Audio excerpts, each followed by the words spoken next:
Hey everyone, welcome back to Wixfix. I hope you're having a fantastic day. My name is Ryan, and in today's video, I'm going to show you 6 things you may not know about Editor X. Now, some of these you may actually know, and some of these you may not, but knowing these simple things can help you save a lot of time in the future. Let's go ahead and get started. So the first thing I want to talk about is images. Sometimes, for the most part, you always have scale proportionately on, and as we scale down the website, no matter what, the image scales proportionately, which means the dimensions of the image don't change. However, from time to time, when editing settings, sometimes the scale proportionately can be turned off, and you can be left with something like this, and it gets all messed up, and obviously that's not what you want, right?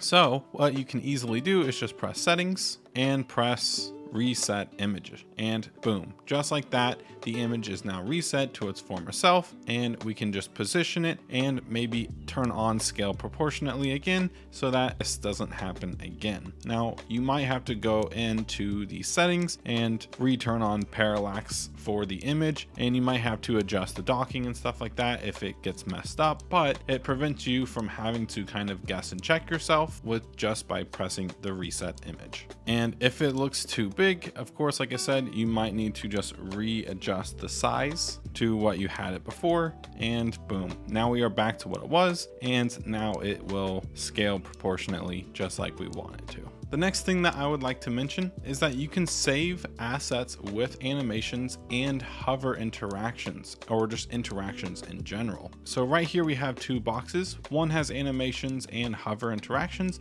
and the other one has nothing on it. So this is the one with nothing. This is the one with hover and animations. So I'll just go ahead and press preview real quick. You'll see this one animate in, and as I hover onto it, it kind of changes a little bit. So if I just go ahead and click on this one and I save this as an asset, we'll just name this one no animation, and I'll just save this one to saved assets and press OK. And I just go ahead and move this one over to the side for a minute. Then I can come over to add, come over to assets, and I'll just drag this one out onto the page just like this. But then let's say I go ahead and I add animation to this one. So we'll just have the image bounce in, or the stack bounce in. Well, when we preview the website, you'll see that this one bounces in, but the one we added with the same styling and everything does not. So if we go ahead and add the animation and hover effects beforehand, and then select it and add this one as an asset, I'll just call this one animation, saved assets, perfect. Then if I come over to saved assets and I drag this one out onto the page and I go ahead and press preview, we'll notice that both of them animate in and both of them have the hover effect. So this is really useful if you plan to have hover interactions or animations on certain elements and you plan to use them on multiple areas of your website, whether that's pages or different sections. This can be very useful. Now, what I will say is it can be a little bit annoying because for the way my brain works is I typically don't even think about animations and hover effects until after like the main design is done. So you do kind of have to be a little bit more forward thinking with this one. But if you are forward thinking with animations and hover effects, then this can save you a lot of time. Okay, the next thing that I would like to mention is that you can set sections as masters. So let's say this section, we want to use it on multiple pages. So what we can do is easily just come over here and we can right click on the section itself and we can set as a master section. So if you don't know what a master is, think of like headers and footers. These are sections that are visible on all pages, or at least the pages that you set them to. So right now, this section, now that it's highlighted green and has this little icon here, is now a master. So if I come over to masters here, we'll see we have our headers, we have footers, which we can create multiple of for multiple different pages, but now we also have sections here as well. So if I come over to a new page, just like that, we'll notice that this page does not have our master section and maybe we want it to. So we can easily just press this 3 dots, we can press show on, and we can click on this new page and press apply, and boom. This section now has the master section. And the cool thing is we can place this master section below or above other sections on the page to kind of place it wherever we want it to be. It doesn't have to be in the same position that it was on the original page. The next thing I'd like to mention is Site Checker. So once you are done designing your entire website, what you can do is come over to Tools and you can do Site Checker. And basically what this is going to do is we can tell it to check the page, and it's basically going to check the page on all breakpoints and make sure that your website is fully responsive and point out anything that may cause issues. So as of right now, you can say adapt to breakpoint. If I click this one right here, you can see on this breakpoint, the section might be a little too big and not really responsive, so it kind of doesn't make sense. You can also notice that this section doesn't really look that good either because I didn't make it responsive. I set them as pixel values. So it's just kind of giving you a heads up on all the areas on the website that may need some more attention.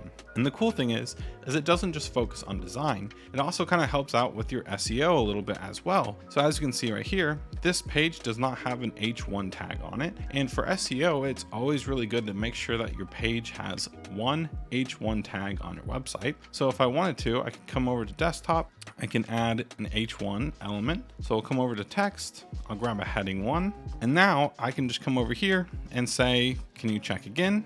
And boom, now this one is now resolved because I have fixed it. So now that we added the H1 and we checked it again, we are all set to go, and you can just go through all of your different issues to make sure that everything looks really good. And the last thing I want to mention is this little adjust panel. So if I go ahead and select on an element on my page, and I come over to the inspector panel, then you'll notice that there's this section down here called adjust. And you might be wondering what exactly this is for, because if I go ahead and scale this up to like 200, nothing happens. It doesn't actually change the size, right? However, when I press preview, it is now massive because basically what we are doing is adjusting the initial state of the element. Now last week I uploaded a tutorial for something that looks like this, which is basically just an accordion. And as we'll notice is that these two items over here are pushed over to the right. So that's exactly what we want, but maybe inside the editor, we wanted to still be able to view it and edit the design, but we don't want to see it when we actually preview and publish it. So if I go back into the editor and I look at these elements right here, you know, they're on the screen. They're not pushed over to the side like they were in the preview and published versions. So if I click on this element right here and we come all the way down to adjust, you'll notice that I translated this 60.5% to the right. So that means when I press preview, it is now pushed 60.5 to the right. So then I actually create an effect. If I come over to the initial state for this effect, you'll see that it's translated 60.5%, which is what we did in the adjust panel.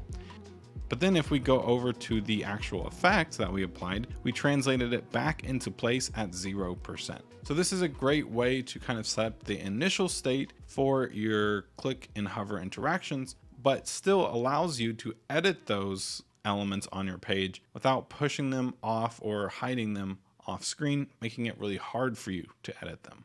But that's basically going to wrap it up for today's video. If you all did enjoy, please consider giving this video a like and consider subscribing for more Wix and EditorX content coming out really soon. Thank you all again, and I'll see you all in the next one.